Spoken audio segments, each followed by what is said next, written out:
Hi, welcome back everybody. I hope you all had a chance to grab a tea or coffee in the break. For those of you who arrived later on, I'm Professor Helen Wheatley from Warwick Institute of Engagement, and it's my great pleasure to be chairing this session.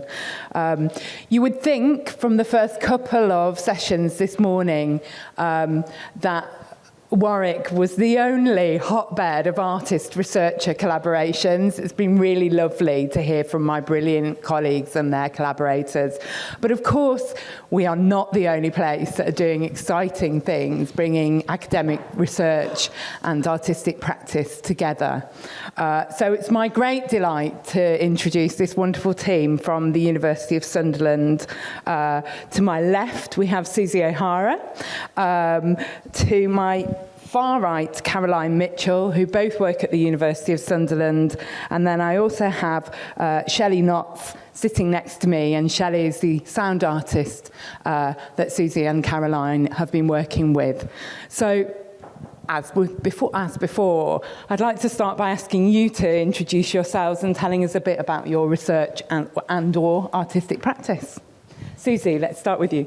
Great, thank you.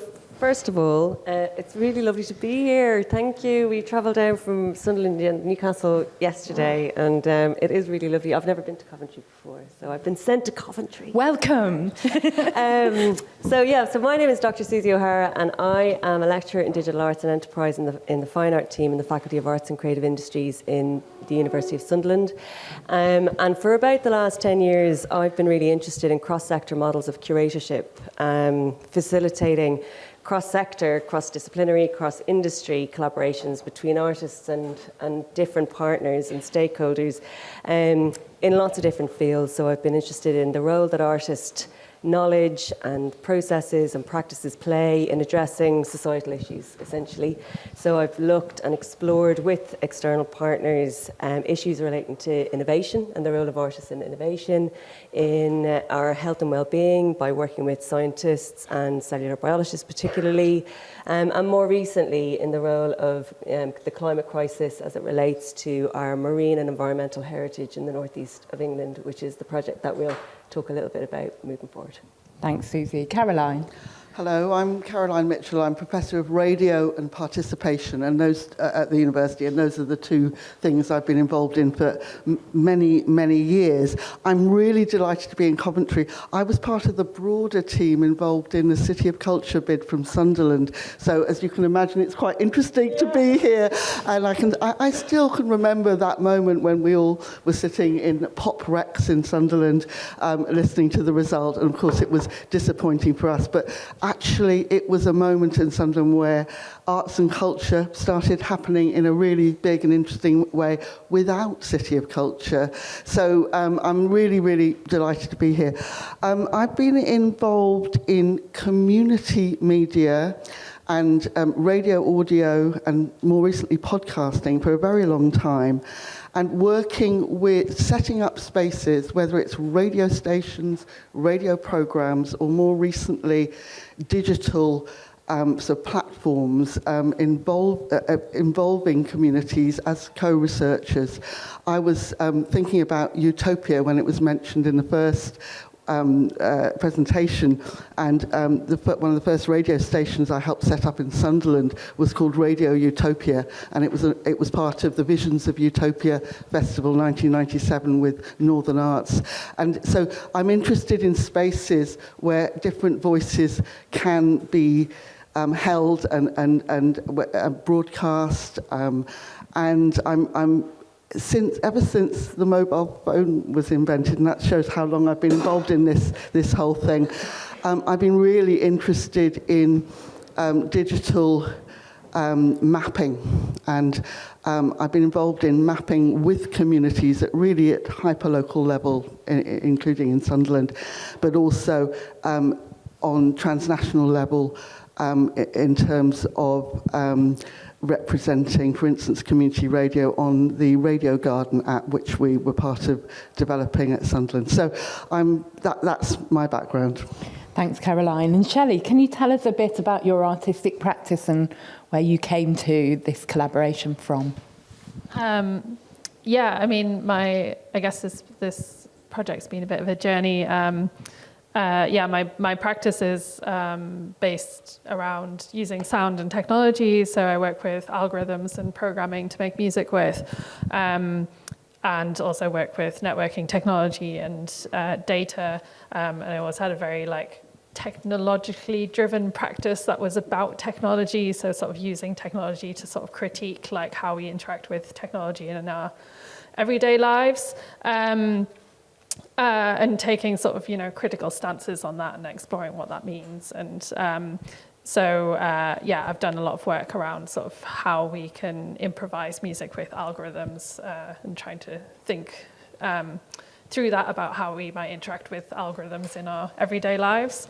This project, when I came into this project, that was kind of like the practice that I was coming with. So it's been a really interesting process in terms of then, okay, how do you then take that practice into a project that's around archaeology and literally having your hands in the earth and sort of more being in the world, the sort of very physical world. Perhaps Caroline and or Shelley, can you tell us a little bit about the specific project you're going to talk to us about today? Slides on. Thanks, Susie. So if we go back, Forward? Forward, yeah, just that one with the map. One. So we're based, this project is called Whitburn Resonance, and we're based in a small village on the coast just north of Sunderland called Whitburn, which has a medieval past and has a real mixture of communities, quite well off, a sort of villagey community, but also a number of council estates, and is pretty much joined to Sunderland. And what we were doing in Whitburn is working together with community representatives, initially mainly older people, to map and bring together a sense of stories, sounds and histories about the village, and particularly relating to its coastal location. So maps were really important to us. We used a lot of maps of different kinds and also enabled people to make their own maps. And what we eventually came up with is a repository, a sort of database called Sound Dig. And the word dig is important because we were working with the community, Shelley, and also the third partner, who will be represented in a minute in his video, who was the senior archaeologist for Tees Archaeology, who was really interested not just in the fascinating archaeology of Whitburn, because it is really, really fascinating, and there's some really interesting, there have been interesting digs there, but he's interested in community archaeology, which really interested us. So he's interested in people themselves digging up their back gardens and finding out what's there. And so what we were interested in is linking stories, sound and archaeology, digging into sound. We've sort of called it sonic archaeology, and putting it all on an amazing database called SoundDig, which you will hear a bit about in a minute, that Shelley designed. So we did that over around 2.5 years. We're still involved because we're really interested in long-term relationships with communities.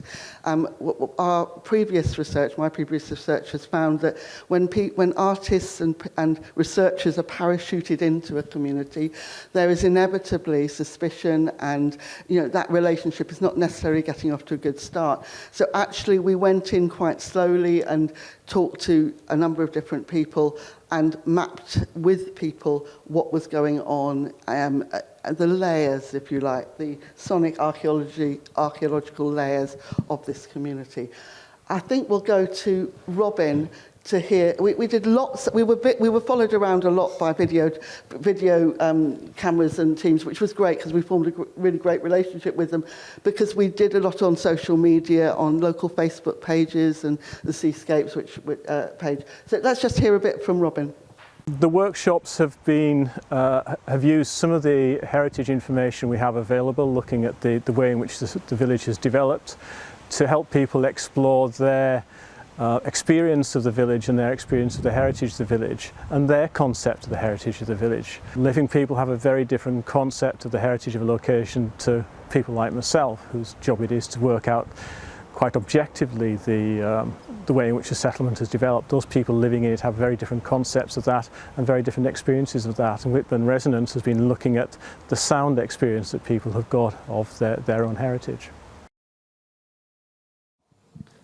So I think we're moving over to hear from you, Shelley, to tell us a little bit more about your involvement in this project and kind of what you were doing alongside the archaeologists and Caroline also. I mean, Caroline's already said the project was very much about sort of exploring the sound of Whitburn and also exploring how the sound of Whitburn had changed over time, and using that as kind of way to like interrogate people's like relationship with the village and relationship with, you know, the past and the present, and also like what that means for the future. So like some of the things we explored was like the fact that Whitburn like didn't have any cars like 50 years ago, and now they have this like big main road running through the center of the village, which like has totally changed like the acoustic ecology of Whitburn, and sort of how bird life has changed in the town, the village, because like of declining bird populations and stuff like that. So we were really like trying to use sound as like a way to like interrogate how people have seen change. And I was also like really interested, like Robin talks like really like nicely about sort of like the process of archaeology and like the process of kind of like digging up objects and sort of trying to like create in some way. I mean, it's of course it's like semi-objective, but it's also you're trying to like tell a story through the objects that you dig up. So we were like really interested then to sort of like connect through what are the sort of maybe non-objective experiences or the non-objective stories that people are telling about their experience of like being in and experiencing a place. So yeah, those were kind of. And do we have another clip to look at? I can introduce this clip. Is it about the workshops and then the public event? Is that right? Is that the next one? If we go to the next. Okay. I know that. I think. Okay, if we just move one on. It's Alicia's. I thought we were going to play this sound dig clip next. Yeah. So the website that Caroline mentioned, which is called Sound Dig, essentially I'd like have a very process-driven practice. So like we really like went into these like workshops like not really knowing like what we were making or like what was going to come out of it at the end of it. But sort of through this process of like exploring like people's experiences and the stories that we had, we ended up with like so much like really interesting like material and interesting storytelling and experiences. So we ended up making this website, which we've called Sound Dig, which is essentially like a way to like, I guess like give form to all of the material that we had and all the things that we discovered, but also I think to like give like value to people's experiences and I guess give people a sense of agency over the fact that they also can tell, you know, you don't have to be like an expert in archaeology to talk about the history of Whitburn. You can also just be a person who's lived there and like has very lived experience. So like give people the agency to tell their story of Whitburn and present it in a way that's not, you know, putting one position as like more important than another.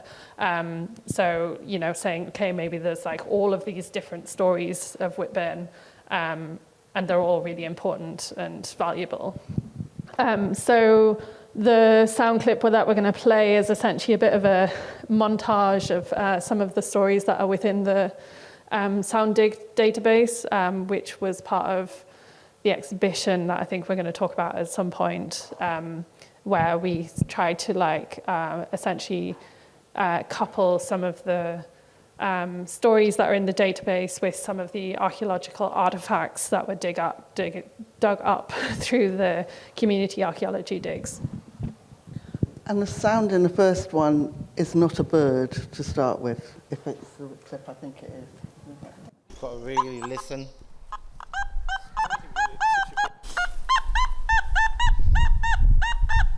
That's what you would call a really good tone. So lead sounds really amazing. Yeah. Our sound. You found the two lead Yeah, tokens, the two didn't you? lead tokens. It's that lovely crisp sound. You'll hear loads of iron noises, which is like a really loud grunt. But then you'll just hear this lovely little tone dinging away, and you're like, oh, your heart starts to go like mental. I actually thought it was a hammered coin at first. I was jumping up and down for joy, I really was. And then I was like, oh, it's a tone. It's But an now, medieval token, yeah. so it's just as good as in fact, in many ways, it's more interesting than a hammered coin would be, and it tells us more about what's going on here. yeah, I was surprised when the guy came back to us on Facebook and dated it like round about that period, proper overmoon. So what you're hearing is part of a dig, and that is a So you metal see, detector. you've got a little design there. On the back, you've got a fouled anchor design. But basically, it's an anchor with a rope wrapped around it. It's a classic naval symbol. But it's also apparently used for late medieval tokens. I would guess what happened is if you're working on church land, the bailiff or whoever was in charge would give you one of these tokens, and you could then take it to wherever the local church treasury is, etc., to get your money or to get your day's ration of beer or food or whatever. These are definitely letting you feel the weight of the things. So they're quite different from something that's minted as a coin. Where people didn't have access to coinage, you'd use tokens like this. If we're getting probably two of those medieval tokens from this site, it does suggest that whoever's living here may well be farming their own land, but they're also doing day labouring for other people to get these tokens. So you're beginning to get a sort of nuance of sort of the social history of the place that is quite rare to get that.